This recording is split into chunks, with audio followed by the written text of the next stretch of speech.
My mother, I knew that if she cut herself, she bled a lot, but that was the norm for us. We did.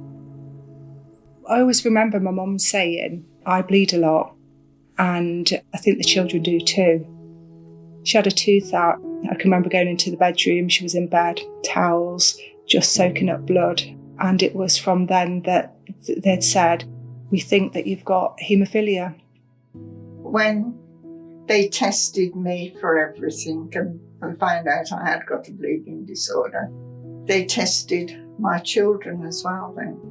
We were diagnosed with Hämophilie C, Factor 11 deficiency.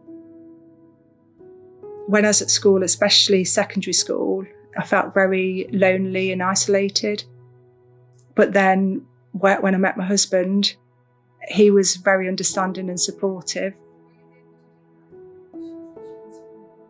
We'd planned to have a family, and then I fell pregnant with Tegan.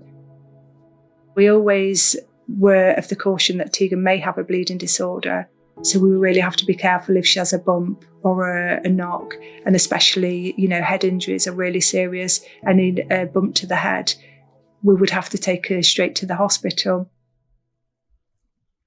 When I was younger, I did feel that my bleeding disorder was a bit more of a hindrance to me. I did think that people were holding me back from stuff that normal people do in their childhood. And it did often feel like I was very different to other children. But I didn't understand why. And I think that's probably one of the worst things about it.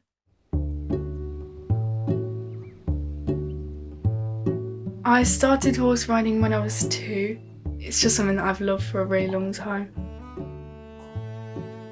The stables were very supportive when I told them about my bleeding disorder. They said that I could give them my medication and that they make sure that they keep an eye on me and I'd always be safe there. When you see them cantering around or jumping, sometimes I have to put my hands over my eyes. But I just have to think what my parents had said. They never wanted us to miss out. I did horse riding myself, and I can remember the times being thrown off, but my mum and dad were still at the side and saying, well, if you're injured, we'll get you to the hospital. It's not a problem. So I have to do the same with Tegan. Nicola likes Tegan to do everything. We don't like saying, oh no, you can't do that, you can't do this. Because she wouldn't be living a normal life then. And we just prepared. She's always got some medication with her. She manages it very well, considering her age, but she always has done. She loves it, and that's what I've got to think is when I sit on the side, it's not about me, it's about Tegan.